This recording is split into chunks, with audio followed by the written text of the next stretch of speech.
Het Fries Jeugdharmonieorkest maakt een troststart, maar dan onder de naam Fries Harmonieorkest. Subsidieverlener Kunstwerk houdt het orkest geen geld meer omdat hij een heel opzet wil van de jeugdorkesten. Na protestacties en beteren maar de provincie zucht het Harmonieorkest dagsmogelijkheden om op dezelfde wijze trot te spelen. In eerste instantie zonder de €9.000 van cultuurcentrum Kunstwerk, bij terug vergeeste oefeningen in Café de Welp in Reduzum. Het wie een hele klap voor de muzikanten dat opheffing driegen voor haar orkest. Nou, verschrikkelijk. Ik denk, ja, wat moet ik nou? Ja, nog bij mijn eigen orkest spelen, maar hier leer ik volle meer. Ja, daar wie ik natuurlijk net zo blierd mee.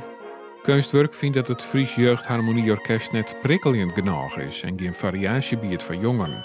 Daar zijn de orkestleden het net manjes. Je hebt hier heel veel variatie inderdaad en er is ook heel veel uitdaging. En ja, we doen echt heel veel verschillende dingen, dus dat is wel heel erg leuk. En wat aan bijgelijks?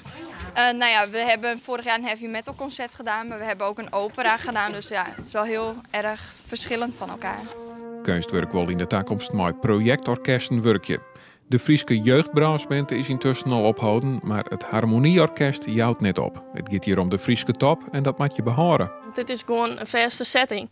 En we zijn ook goed op elkaar inspelen. En zo kan je een beter doel bereiken.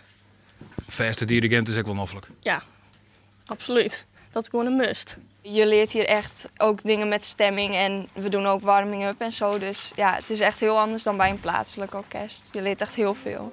De namen mochten ze ook net horen van Kunstwerk, daarom nou een oren. Wij denken dat het makkelijk maar een oor kent. Dus de nieuwe aanpak die Kunstwerk had, tezamen met uw aanpak, wij denken dat er wel ruimte voor is. Peteren maar de provincie van de week had ze weer hopen, jong, en daarom wordt er wakker repeteerd voor de komende Christconcerten.